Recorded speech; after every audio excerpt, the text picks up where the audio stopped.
여러분 안녕하십니까? NBS 뉴스 24입니다. 정부가 코로나19 사태 극복을 위해 민생 경제 종합대책을 내놨습니다. 기존에 4조 원 규모의 재정을 투입한 데 이어 이번에는 16조 원의 재정을 추가 투입하고 조만간 추가 경정 예산도 편성할 계획이라고 밝혔습니다. 네, 민생 경제가 과거 사스나 메르스 때와 비교할 수 없을 정도로 매우 엄중하다고 인식한 겁니다. 김인경 기자가 보도합니다. 정부는 2월 28일 관계부처 합동으로 코로나19 조기 극복을 위한 민생경제 종합대책을 발표했습니다.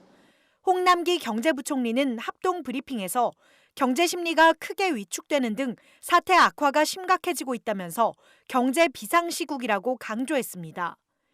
이에 정부는 재정, 세제, 금융 등에 행정부가 약 7조 원을, 공공금융기관 등이 약 9조 원을 투입한다고 밝혔습니다.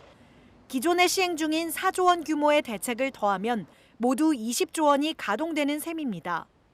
정부는 이 같은 대규모 총력 지원 정책 패키지를 통해 국민 안전을 위한 최우선적 방역체계 가동 강화, 민생 안정 피해 부문 긴급 지원, 지역 경제 어려움 완화, 내수 수출 투자 대책을 총력 지원합니다. 먼저 코로나19 확산 방지를 위한 방역체계 가동을 지원하고 마스크 등 보건용품 시장 안정에 정책 역량을 총동원합니다. 아울러 가장 피해가 큰 소상공인과 중소기업의 회복 기반을 마련합니다. 임대료를 인하해주는 이른바 착한 임대인에게 정부가 임대료의 절반을 부담하고 추가 인센티브도 지원하는 등 소상공인 임대료 지원 3종 세트로 상생 분위기를 확산해갈 방침입니다. 또 소상공인 특별 금융 지원으로 금융 부담을 덜어줍니다. 특히 식품업계와 외식업계에 국산 식품 가공 원료와 식자재 구매를 위해 200억 원을 추가 융자 지원합니다.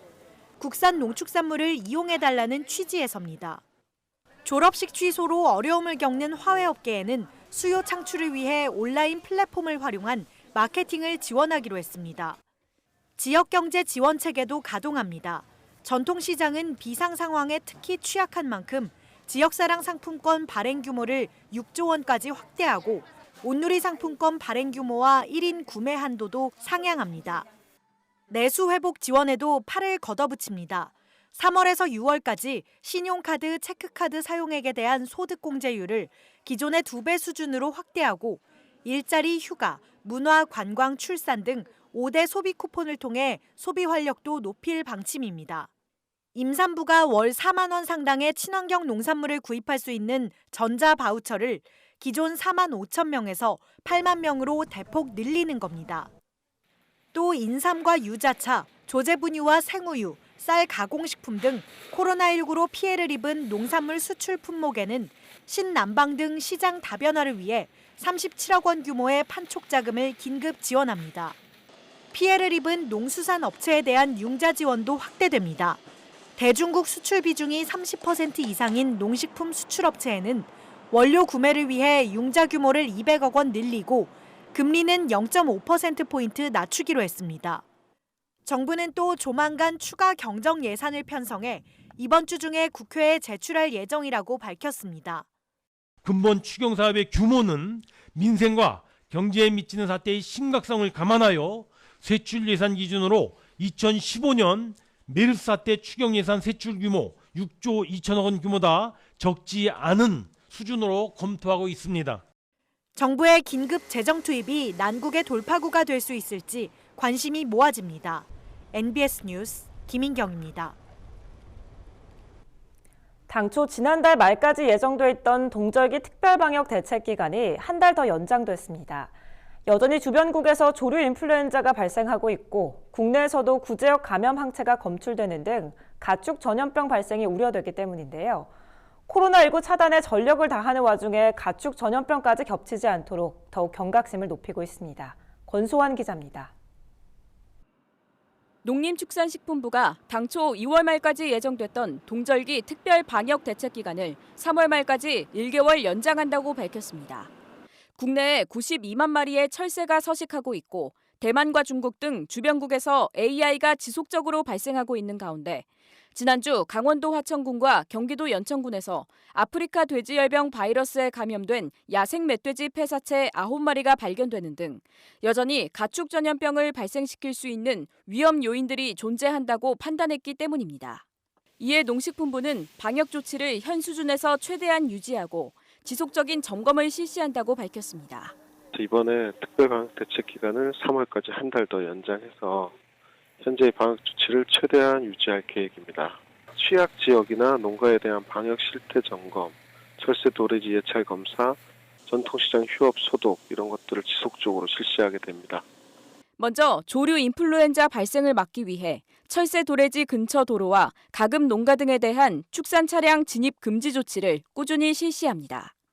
또 인근 농장으로 AI가 쉽게 전파될 위험성이 높은 산란계 밀집 사육단지 10곳에는 이동 통제 초소를 설치하고 전통시장, 밀집단지 등 8대 취약 대상의 방역 실태도 점검합니다. 구제역 주요 전파 요인인 소, 돼지 분뇨의 권역박 이동 제한 조치도 3월 말까지 유지합니다. 또 50마리 이상 사육하는 전업규모 소농장 2만 1,000 가구에 대해서는 6월까지 항체 검사를 완료해 감염 항체 검출 여부를 확인할 계획입니다.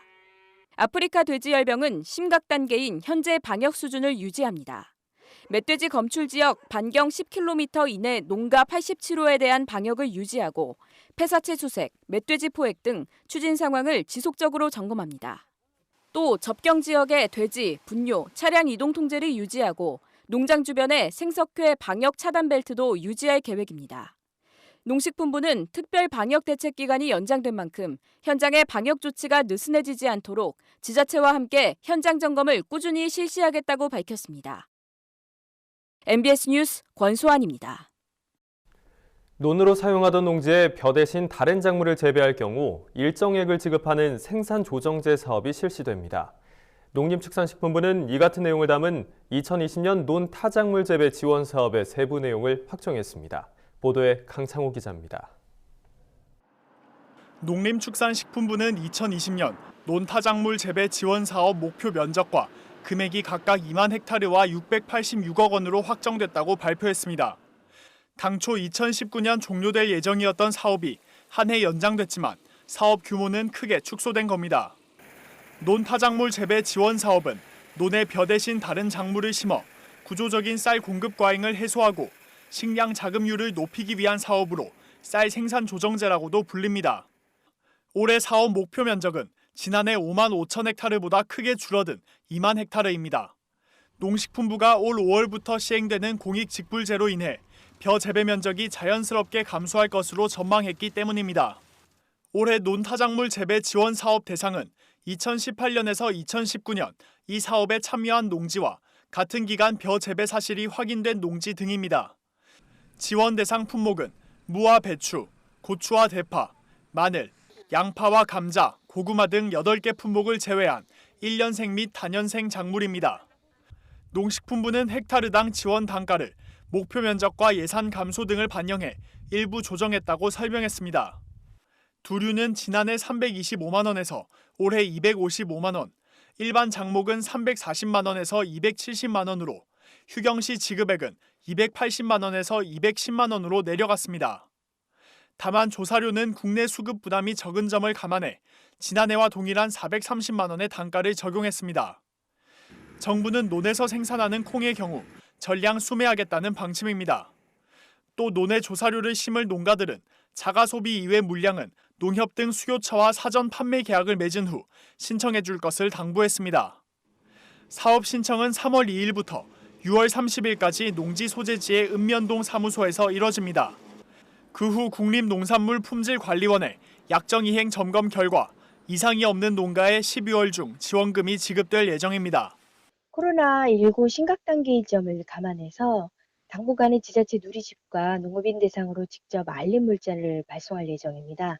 이후 시도와 유관기관 대상으로 한 권역별 설명회를 열어서 사업 참여를 적극 독려할 계획입니다. 한편 농식품부는 지방자치단체와 농협 등과 함께 농기계 시설 장비, 배수 개선 등 패키지 지원을 통해 65개 단지 3,554 헥타르를 조성해 지속적으로 타작물 재배를 유도할 계획을 밝혔습니다. MBS 뉴스 강창호입니다. 3년 전 살충제 달걀로 온 국민이 큰 충격을 받았는데요. 이 같은 사태를 되풀이하지 않기 위해 정부가 축산법을 바꿔 강력한 조치를 취하기로 했습니다. 앞으로 축산물 잔류농약 검사에서 불합격을 받는 농가는 최대 허가 취소가 될 수도 있습니다. 손현진 기자가 보도합니다. 앞으로 농약을 가축 사육에 사용해 그 축산물이 불합격 판정을 받은 농가는 최대 허가 취소 처분을 받게 됩니다. 지난달 28일 농림축산식품부는 이 같은 내용을 담은 축산법 시행령, 시행규칙 일부 개정령안을 공포하고 시행에 들어갔습니다. 이에 따르면 농약을 가축에 사용해 축산물이 불합격 판정을 받은 경우 1회 위반 시 영업정지 1개월, 2회 위반 시 영업정지 3개월을 내리도록 했습니다. 3회 위반 시에는 허가 취소가 내려집니다. 다만 영업정지가 가축의 처분 곤란 또는 공익에 현저한 지장을 줄 우려가 있을 경우 1억 원 이내에서 영업정지 대신 과징금 부과 처분을 내릴 수 있도록 했습니다. 이는 지난해 개정된 축산법에서 행정처분 대상이 추가됨에 따라 그 세부 기준으로 마련된 겁니다. 개정 축산법에는 영업정지 처분 사유로 농약을 가축에 사용해 그 축산물이 축산물위생관리법에 따른 검사 결과 불합격 판정을 받은 경우가 추가됐습니다. 산란계에 이제 진드기를 방지하기 위해서 살충제를 쳤는데 그게 이제 계란에 전이 돼서 문제가 됐었잖아요. 그거를 이제 개선하기 위해서 농약이나 이런 걸 이제 함부로 치지 못하도록 하는 기준을 좀 만든 겁니다. 국민들에게 신뢰받는 지속 가능한 축산업으로 거듭날 수 있도록.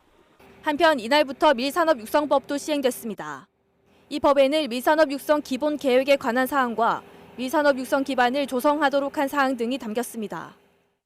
밀산업 종사자 범위와 밀산업 실태조사, 밀산업 교육훈련기관 관련 사항을 구체화한 하위 법령도 함께 시행에 들어갔습니다.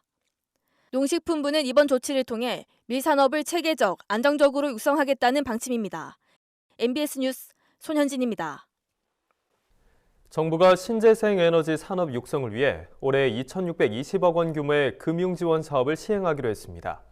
특히 농어민 소득 증대와 재생에너지 보급 확대를 위한 농촌형 태양광 사업에 대해서는 임야를 융자 대상에서 제외하고 건축물 태양광 지원을 강화하는 등 사업 내용도 변경했습니다. 이유리 기자가 보도합니다. 산업통상자원부는 최근 2020년 신재생에너지 금융지원사업 시행지침을 확정짓고 2월 28일부터 관련 기업체 및 발전사업자를 대상으로 융자지원 신청 접수를 시작했습니다. 올해 사업 규모는 2,620억 원으로 지난해보다 250억 원 확대됐고 농촌형 태양광 관련 주요 내용도 개편됐습니다. 먼저 산업부는 올해부터 농촌형 태양광 융자 대상에 임야를 포함하지 않기로 했습니다. 산지 태양광 발전의 안정성과 산림 훼손의 우려가 있기 때문입니다. 다만 2019년에 전기사업 허가를 받았고 융자 요건을 갖춘 사람은 올해까지 융자 신청을 할 수 있습니다. 임야 태양광 예산을 줄이는 대신 건축물 태양광 지원은 확대합니다. 국토 공간을 효율적으로 활용하기 위해서입니다. 다른 지목보다 우선적으로 지원할 예정이며 신청자당 500kW까지 최대 90%의 융자율을 지원받을 수 있습니다.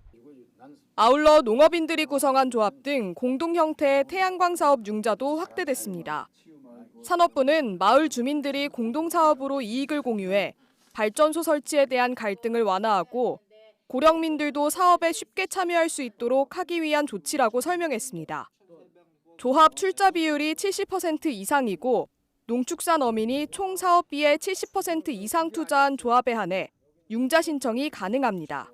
금년도에는 마을 단위 태양광 형식으로 농어민분들이 조합 형태를 이루어서 하는 태양광의 지원을 확대했습니다. 태양광 사업 인허가 절차나 관리가 어려워서 참여가 어려웠던 분들이 마을 분들과 같이 협력을 해서 태양광 사업을 하실 수 있도록 지원을 해드린 거고요.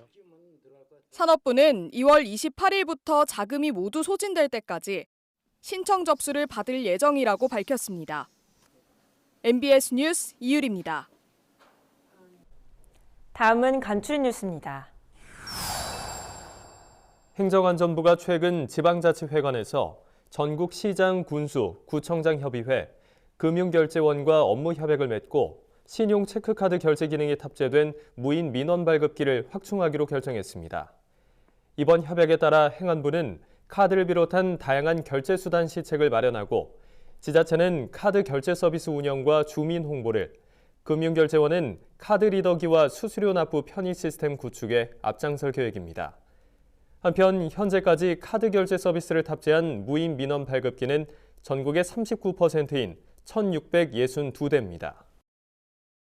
충청남도 농업기술원은 코로나19로 어려움을 겪고 있는 화훼산업의 새로운 활로 모색과 지속 가능한 성장을 위해 도내 재배한 프리지어 2,400본을 일본으로 시범 수출했다고 최근 밝혔습니다.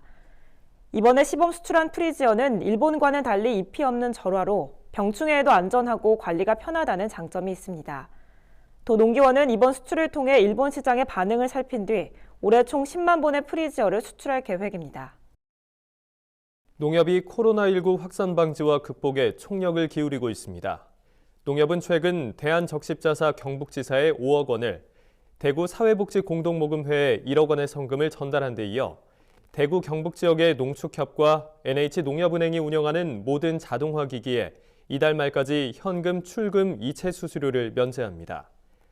농협은 또 서울 중구 농협중앙회 본관에 비상대책 종합상황실을 설치해 24시간 상시 운영하고 전문 간호 인력이 상주하는 코로나19 진료 상담소를 운영하며 코로나19 전파 차단에 만전을 기하고 있습니다. 이성희 농협중앙회장은 범농협 임직원이 힘을 합쳐 확산 방지에 최선의 노력을 다하겠다고 밝혔습니다. 전국재해구호협회는 최근 정기총회에서 이상욱 농민신문사 사장과 이인용 삼성전자 사장, 박장희 중앙일보 사장, 변재훈 국민일보 사장을 이사로 선임했습니다. 재해구호협회는 1961년 전국의 언론사와 사회단체가 설립한 민간 구호기관이자 법정 구호단체입니다. 회원사인 농민신문사는 지난해 재해구호협회와 재난재해구호활동 업무협약을 체결하는 등 농촌 지역 피해 주민을 위한 모금과 구호 활동에 적극 협력하고 있습니다. 다음은 농민신문사에서 발행하는 4대 월간지를 소개하는 시간입니다. 새봄, 알아두면 좋을 3월호의 주요 기사들 함께 살펴보겠습니다. 먼저 종합생활정보지 전원생활입니다. 이번 호에는 봄을 채비하는 도구라는 주제로 특집 기사가 실렸습니다. 농촌의 스마트팜이나 첨단 농업기계들이 등장하면서 괭이나 낫을 사용하는 일도 상대적으로 줄어들었는데요. 경남 의령군에는 낫부터 제기, 절구, 배틀 등 3만여 점의 민속도구들을 모은 농부가 있어서 화제입니다. 2007년 귀농한 주정분 씨의 이야기인데요. 서암정이란 집을 짓고 30년 동안 민속품을 모으다 보니 집이 민속박물관 같아졌다고 하는데요. 부지런한 농부들의 손때 무는 민속품들 지면으로 만나보실 수 있습니다. 전원생활 집앤식물 코너에서는 새집 증후군을 막는 식물들을 소개합니다. 새집 증후군은 집을 새로 짓거나 단장할 때 건축 자재와 벽지 등에서 나오는 휘발성 유기화합 물질에서 비롯되는데요. 공기정화 식물은 새집 증후군을 없애면서 인테리어 효과까지 높일 수 있어 주목받고 있는데요. 유해물질 차단 효과가 뛰어난 식물 종류와 관리법, 공간 배치법까지 집앤식물 페이지에서 정리해드립니다. 이번 후 어린이 동산에서는 화산 폭발로 만들어진 제주도로 떠납니다. 2007년 세계 자연유산으로 등록된 데 이어서 2010년 세계 지질공원으로 지정된 제주도는 섬 전체가 화산 박물관이라고 불려도 좋을 만큼 다양한 볼거리가 많은데요. 약 180만 년 전 해저 폭발로 만들어진 제주도의 생생한 생성 배경과 곳곳에 분포한 화산 지형들까지 제주의 거대한 생명력과 아름다움을 지면으로 전달해드립니다. 스타 팡팡 코너에서는 세계를 열광케 한 7명의 소년들 방탄소년단의 이야기가 실렸습니다. 2020년은 방탄소년단에게 특별한 해인데요. 전 세계 팝스타들이 꿈꾸는 빌보드 뮤직 어워즈와 아메리칸 뮤직 어워즈 수상에 이어서 그래미 어워즈에서도 수상하는 모습이 기대되고 있습니다. 특히 올해 2월 21일에 발매한 정규 4집 앨범 맵 오브 더 소울 7은 스타로 성장한 후 느낀 세상의 관심과 사랑을 이야기하고 있습니다. 4월부터 시작된 월드 투어에서는 어떤 모습을 보여줄지 벌써부터 기대가 됩니다. 네, 농업 경영 전문지 디지털 농업이 문화체육관광부의 우수 콘텐츠 잡지로 2014년에 처음 선정된 데 이어 올해 두 번째로 선정됐습니다.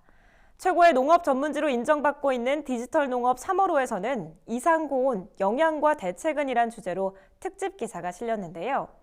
기상청은 지난 1월 전국 평년 기온이 관측 사상 가장 높은 2.8도를 기록했고 강수량도 1989년에 이어서 두 번째로 많았다고 밝혔습니다.